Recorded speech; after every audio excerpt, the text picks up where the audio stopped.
¿Verdadero o falso, chicos? Andrónico Rodríguez está sobrevalorado. ¿Verdadero o falso?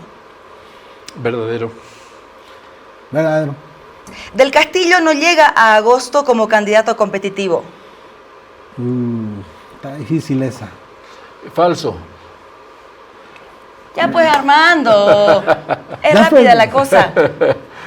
Falso está, me voy a arriesgar. Sí, yo añado una cosita, Un o sea, pequeño creo que depende, a ver. desde ahora ya no es competitivo. O sea, Ok. no es que no va a llegar a Ok, agosto ok. y ya no va a ser competitivo. Desde ahora no es competitivo. Ya, si el pero es tan cortito, vamos a hacer verdadero o falso o depende, ¿ok? Ya. Ya. Evo Morales está muerto políticamente, pero nadie se anima a enterrarlo.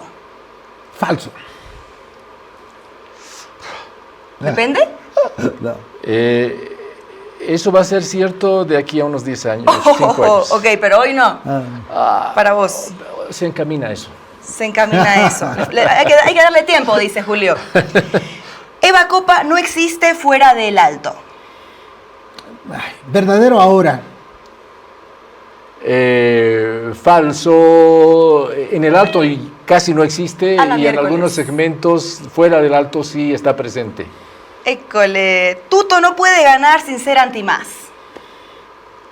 Verdadero. Sí, verdadero. Primera, creo que es primera, no, tercera ya. Solo que me están sorprendiendo, Consenso. me están sorprendiendo. Andrónico quiere ser candidato, pero no quiere hacer campaña. Para mí falso. Falso también. Que nos lo demuestre. Andrónico, vení. Te vamos a esperar a vos y a todos los candidatos. Samuel Bueno, es el todos están empezando a hacer campaña recién, ¿ah? Pero ninguno quiere venir entre caníbales. Yo no sé, Bueno, chicos, no. el miedo que le tienen, pero vengan, candidatos. Nos merecemos explicaciones profundas de las propuestas ya presentadas. Un poquito de profundidad y de reflexión. Samuel es el outsider más serio. Falso. Falso total. Por lo de outsider, no por lo de serio. Sí, serio es, pero... Ah, ya serio sabes, es, no ok, es ok. Manfred no se va a presentar, pero sí va a operar. Falso. Falso, se va a presentar. Vamos con el segundo round. Bloque Nacional ¿O eso operar Popular. de qué? ¿Cómo? ¿O va a operar de qué, digo? Vamos a ver, va a operar políticamente, me imagino. Vamos con el Bloque Nacional Popular. ¿Acero o gelatina? Pensaba cuando armaba este bloque. ¿Acero o gelatina? Tenemos algunos datos. Bien, a ver, este tema de la pobreza ya lo hablamos en el anterior debate y quiero aquí un poco ampliarlo porque, bueno, estos son datos en base a la encuesta de hogares del INE y Oxfam del año pasado. Tenemos que el reto alto no varió entre el 2006 y el 2019. Agarramos 2 años como el inicio y el fin, más o menos, de la época del MAS, o sea, del MAS del Evo, ¿no? La pobreza extrema, evidentemente, sí varió de un 13 a un 38%.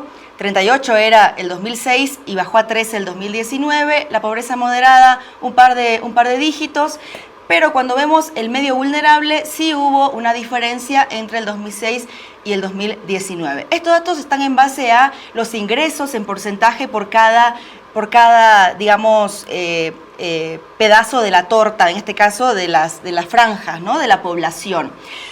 Cuando hablamos de clase media, la gente dice clase media, parece que todas las clases medias fueran lo mismo, cuando evidentemente hay diferencias. Y cuando hablamos del mundo popular, la gente dice mundo popular, pero pareciera una cosa amorfa, cuando en realidad del medio para arriba estarán de acuerdo conmigo, a lo que se llama el mundo popular. Desde aquellos muy pobres, ¿no?, votantes de la propuesta de izquierda, hasta los estratos medios vulnerables. Y en algún momento hasta los estratos medios estables. Habrá que ver el tema de la intención de voto en esos momentos, pero más o menos así es la figura. Quiero comenzar con Armando, y es que en el debate económico que tuve con Espinosa y Velasco, Espinosa decía que no se podía hablar de los datos de pobreza en relación al INE porque todavía tomaban la canasta básica familiar de los 90, ¿no?, el periodo neoliberal. Velasco no pudo refutarlo, estuvo de acuerdo con él. A ver, estamos hablando de microeconomía un poquito, 2 minutitos para poder... ¿Es verdad que esa canasta básica familiar es tan antigua? ¿Es verdad que esos datos de pobreza no pueden ser tomados en cuenta porque es antiguo el dato? Eso invalida que cuando uno va a los barrios hay gente a la que realmente se le cambió la vida, y no estoy hablando del MAS como gobierno, estoy hablando del Estado. Todos lo hicimos. Te escucho. No, obviamente podemos discutir el tema de qué línea de pobreza tú agarras para medir y sacar el porcentaje de cuánta gente está debajo de esa línea de pobreza, que es la definición de pobreza extrema y también de pobreza moderada. Ahora, digamos, efectivamente, con con una canasta actualizada, eso puede variar. Y de hecho el INE hace 3 años, si no me equivoco, no estoy seguro en eso, hizo una actualización de la canasta, digamos, básica, y con eso se recalculó los indicadores de pobreza. Mira, las variaciones en relación a las anteriores tendencias variaron entre 2 y 3 puntos, ¿no? Es decir, efectivamente hay variaciones, pero digamos, no, técnicamente sí hay variaciones, pero yo creo que a la pregunta que tú hacías, en el periodo que analizamos, entre más o menos 2006 al 2019, todas las estimaciones te muestran que el nivel de la pobreza bajó en 20 puntos.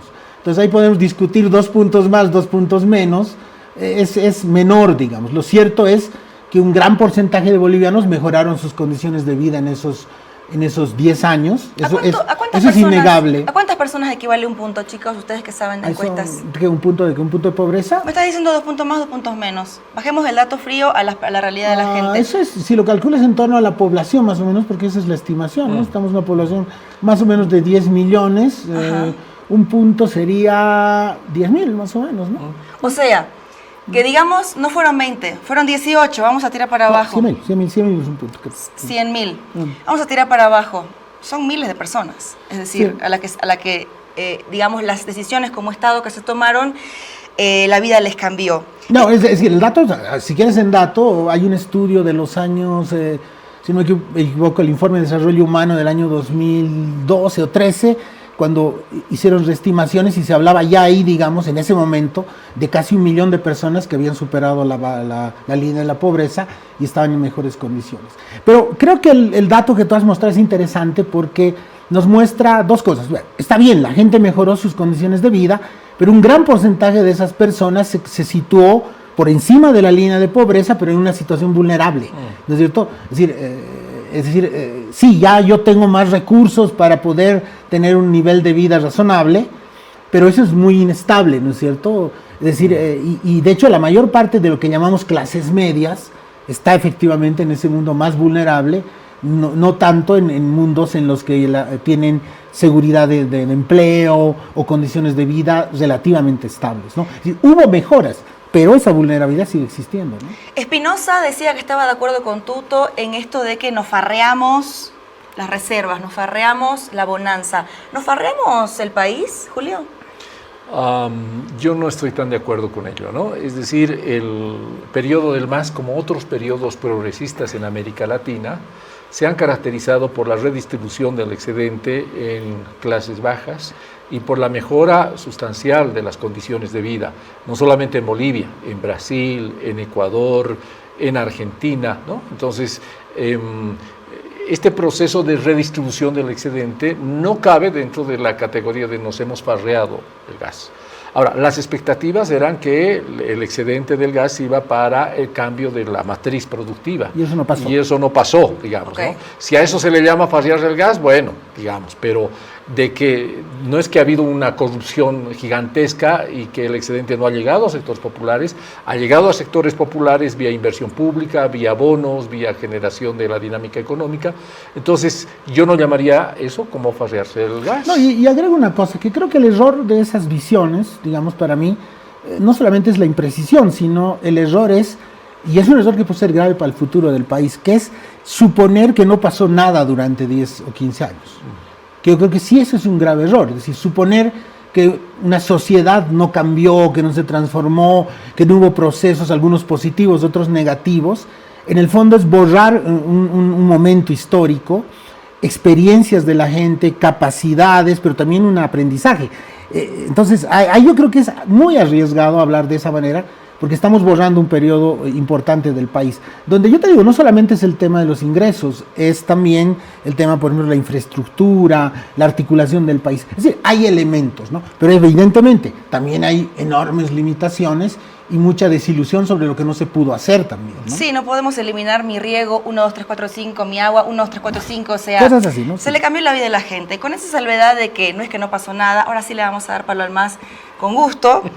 En tus encuestas, el Bloque Nacional, Julio Popular, parece muy sólido. ¿Es una identidad dura o es un reflejo de la dependencia estatal?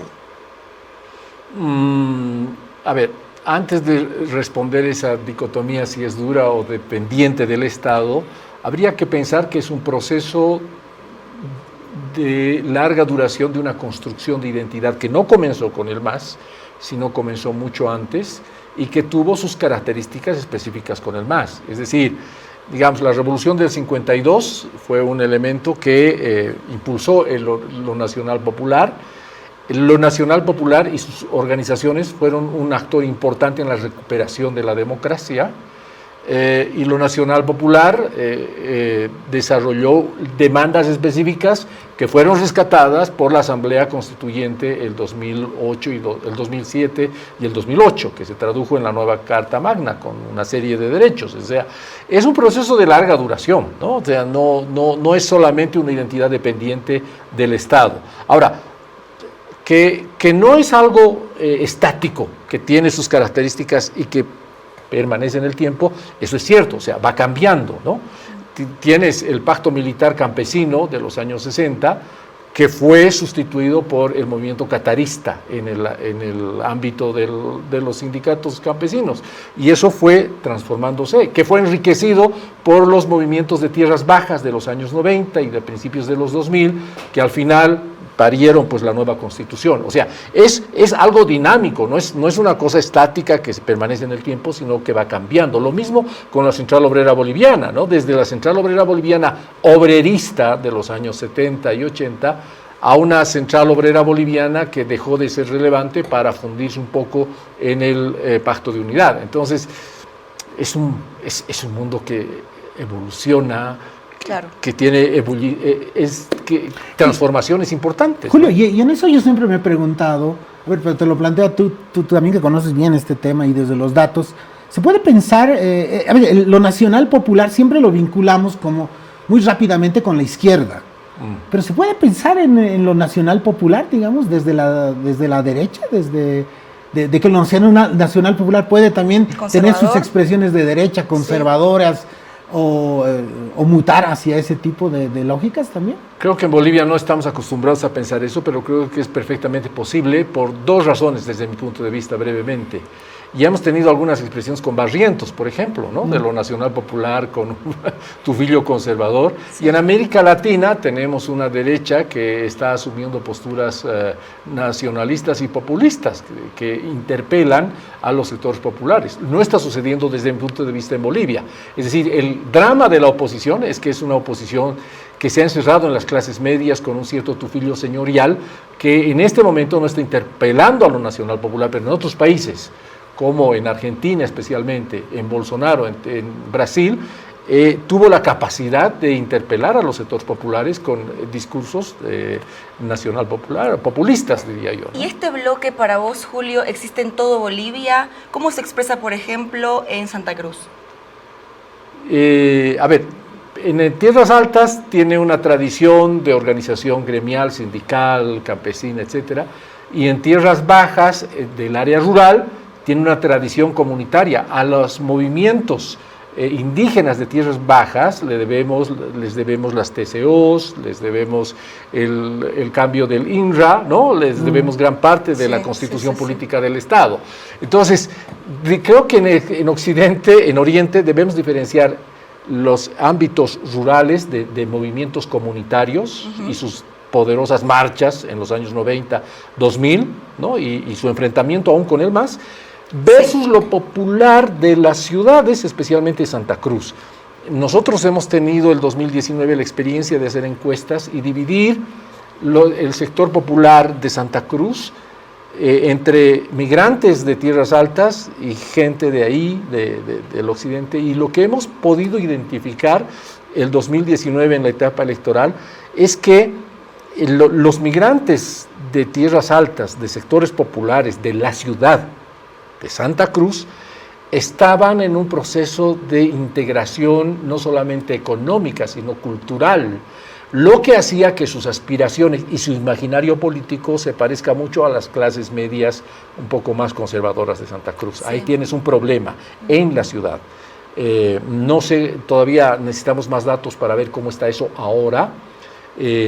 las noticias nos dicen que hay un importante movimiento organizativo en la ciudad de Santa Cruz. Son los que han promovido la candidatura de Andrónico en las semanas pasadas de manera más innovadora que en Tierras Altas. Entonces, algo está pasando ahí que necesitamos saber y no tengo datos al respecto. Todavía. Todavía, ¿no? ¿Quién lidera este bloque popular, Armando? ¿Andrónico, Evo, del Castillo? ¿Está huérfano? Yo me animaría a decir que en este momento está huérfano. Fuerte. Así como bloque, ¿no? Porque, digamos, lo lideró durante 15 años el MAS y la expresión de Evo Morales, hay que decir, como liderazgo. Pero me parece que ahora sí ya tenemos bastantes elementos que nos dicen que es un mundo huérfano. Pero yo diría que es huérfano no de larga duración, ha sido abandonado por un tiempo. Pero sí, me animo a decir que es huérfano. Julio. Sí, parecía, no sé si la palabra huérfano es muy fuerte, pero había expectativa de que Andrónico pueda unificar a este mundo popular con una candidatura que implique renovación, que implique frescura y una tendencia a un proceso de concertación también con otros segmentos sociales.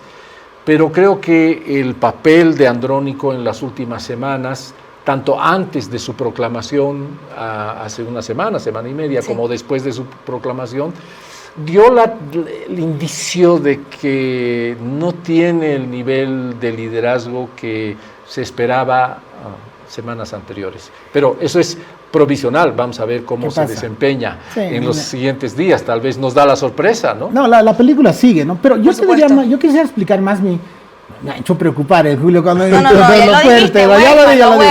a hacer huérfano. No, voy a explicar mi idea de orfandad. Yo creo que la idea de orfandad es que yo creo que por primera vez en un largo periodo es un bloque que en primer lugar no tiene un liderazgo claro. Eso creo que es muy evidente. Está en cierto sentido disperso. Una parte son muy fieles a Evo Morales, eso es innegable. Otros empiezan a ver a nuevos liderazgos tipo Andrónico. Y yo diría, en las propias encuestas tuyas, Julio, y de otros, aparece un gran porcentaje como con una gran interrogante, ¿no es cierto? Sí. Y eso creo que lo sientes incluso en conversaciones con la gente, ¿no? Tú encuentras exvotantes masistas que, por ejemplo, te dicen, mira, yo valoro mucho que lo que Leo ha hecho por mí, ¿no es cierto? En mi vida, etcétera, pero no quisiera que él vuelva a presentarse. Ya fue, digamos, ¿no es cierto? Y bueno, entonces, ¿quién? No, este gobierno no me gusta. Bueno, ¿y a quién lo ves? No sé, entonces, creo que, pero sí siento que es cierta orfandad porque, a ver, lo que más se ha destruido en los últimos 2 años ha sido la capacidad organizativa y política del MAS. Sí. Es decir, entonces, en ese sentido sí hay orfandad, porque si bien el bloque existe, la capacidad organizativa y política de orientación que tenía el MAS con todas sus buenas y malas cosas, eso sí creo que ya no existe. Y el proyecto país, digamos. Exacto, y el proyecto país. O sea, y en ese sentido sí es un mundo huérfano, finalmente. ¿Ya lo convenciste a Julio, hermano? Sí, lo logré.